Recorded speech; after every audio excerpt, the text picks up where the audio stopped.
se cumplen 100 años de la llegada de la primera locomotora a la estación Joaquín B. González, que fue el 25 de mayo de 1924. ¿Por qué se celebra el 30 de agosto? Porque fue el primer viaje que se hizo, la inauguración de los ferrocarriles argentinos, el 30 de agosto de 1857, que fue en Buenos Aires. ¿Cómo llega en este caso y por qué llega el primer tren entonces para esta ciudad? Porque después de concluidas las vías de la red truncal que nace de Santa Fe hasta La Quiaca, por tramos se venían haciendo las vías, en el año 1909 termina o concluye el tramo desde Tucumán a Metán. Desde allí viene la autorización para que se construyan las vías en el ramal C12 que nace desde Metán hacia Aviateray. En Aviateray uno dice Puerto Barranquera, pero Puerto Barranquera precisamente es un empalme, porque la vía del ramal C12 nace de Metán hasta Aviateray. Entonces, en Aviateray hay un empalme que va a Barranquera, y en Barranquera, gracias a Dios, existe el puerto barranquero, donde pasa el río Uruguay, también con los barcos y todas esas cosas. En 1909 se dio la orden para que se construyan las vías entre Metán y Aviateray, como había dicho, y entre Joaquín B. González y Pichanal, que es otro ramal, que es el ramal C18. ¿En qué año llega más o menos ese ramal? Y ¿Qué década? En la década de 1920, 1909, imagínense, en ese tiempo, ¿por qué demoraba tanto la construcción de la vía? Porque en ese tiempo todos los trabajos se hacían a pico y pala. No había maquinaria, no había absolutamente nada, y había que armar el terraplén, había que traer los durmientes que eran de quebracho colorado y quebracho blanco. El quebracho colorado era más utilizado porque tenía 50, 60 años de vida debajo de los rieles. Y el quebracho blanco aproximadamente 30 años de vida, había que suplantarlo. Cuando se comienza a construir la vía desde Metán hacia el Tunal, porque el Tunal era punta de riel. ¿Qué significa punta de riel? Porque se planea un trabajo, entonces comienzan los trabajos de Metán, hasta dónde finalizamos este tramo, hasta el Tunal, entonces se le dice punta de riel. Cuando terminó el trabajo en el Tunal, ya se ideó continuar para Joaquín B. González, pasar por Joaquín B. González, por acá, por esta zona, hasta el Quebrachal, que también se lo denominaba punta de riel, porque hasta ahí concluía el trabajo del Tunal. Llegados los ingenieros y personal especializados para ver el terreno, por dónde iba a pasar la vía por nuestro lugar, en principio iba a pasar la vía por la Laguna Blanca. Sí. Entonces los ingenieros, al ver que el terreno se iba a dificultar porque estaba cerca el río Juramento, y iba a ser un inconveniente al paso de los trenes por el aflojamiento del terreno. Entonces se decidió que las vías pasaran por Joaquín B. González. El ferrocarril, el que ingresa al ferrocarril, por ejemplo, en la parte de transporte, ingresa como peón. De ahí va escalando de acuerdo a las condiciones, de acuerdo a la preparación que uno tenga y al conocimiento que adquiera, va escalando posiciones dentro del ferrocarril. En cambio, el personal de conducción, que antes lo llamaban maquinista, ellos ingresan de aspirantes, ellos también estudian.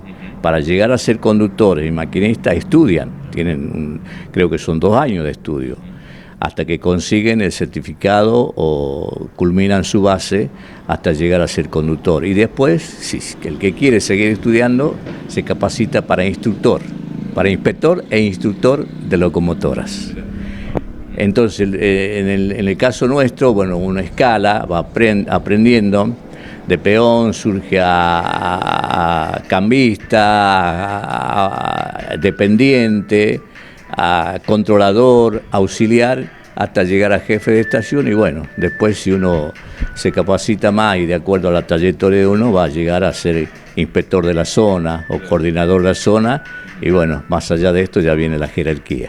¿Y en el caso suyo se jubiló como jefe de estación o no? Yo me jubilé como jefe de estación, sí, me jubilé como jefe de estación. Vos sabés que en esa época, en la época donde se instalaron, cuando se instaló el ferrocarril en nuestro país,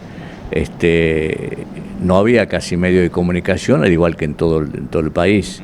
Únicamente se utilizaba el telégrafo. El telégrafo que se transmite a través del alfabeto Morse, que tiene un abecedario. Cada letra tiene su código. Por ejemplo, la letra A es un punto y una raya. Entonces ese punto y esa raya lo tenés que transmitir delante del tacto, que es el telégrafo. Entonces a través del telégrafo se transmitían entre las estaciones porque no había comunicación sofisticada como lo es ahora. Pero inclusive la gente común de los pueblos, el único medio que tenía para comunicarse eran las cartas, que las cartas también se la distribuía por intermedio del correo, viste que llegaban al mes, llegaban las cartas.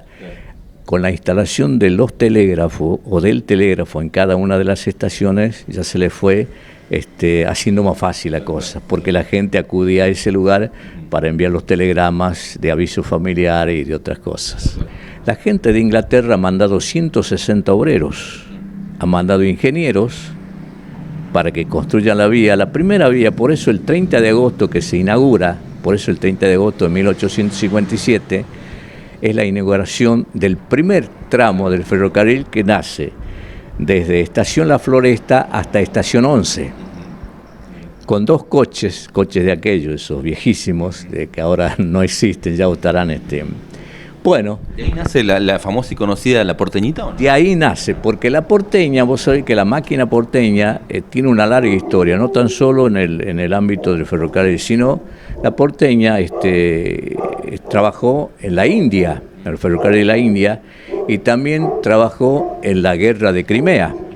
Una vez regresado de ese trabajo a Inglaterra, justo en ese momento, personal de la Asociación de Ferrocarriles estaba en Londres, se enteraron que estaba la porteña, la compraron. Desde allí la trajeron, la porteña a través del mar, de largo viaje, llegó a la patria, no para un servicio que ella hacía antes, sino para el servicio de la paz y el progreso de los ferrocarriles argentinos. Felizmente, gracias a Dios y bueno, gracias a la profesora Blanqui Omar Urdueña, que se preocupa por esto, por la historia de los ferrocarriles, por la historia del pueblo, por la historia de cómo nacieron esto, porque a través de los ferrocarriles, Sergio, nacieron los pueblos. Vos sabés que a través del ferrocarril nacieron los pueblos. Se comenzó con el ferrocarril y la puesta en marcha de la prueba de la primera locomotora por acá. Se construyeron edificios, se construyeron el edificio de la policía, de la municipalidad y el edificio de la escuela Pedro B. Palacios. En ese tiempo yo me acuerdo, porque también fui a la escuela, yo vine a los 5 años acá, vine de Tafí Viejo, vine a los 5 años y fui a la escuela, hice la primaria en la escuela 704. En ese entonces era escuela 204. Así que bueno, por eso un logro tremendo y felicitaciones a la Escuela Pedro de Palacio, porque creo que el 1 de septiembre cumple los 90 años. Y bueno, y este 30 de agosto, que es mañana, cumplen los 30 años de la creación del ferrocarril en el país. Y el 25 de junio de 1924 se cumplieron 100 años de la primera llegada locomotora acá a Joaquín González, que llegó a González, pasó a Gaona y se detuvo en el Quebrachal, y de ahí regresó porque hasta Quebrachal estaban construidas las vías.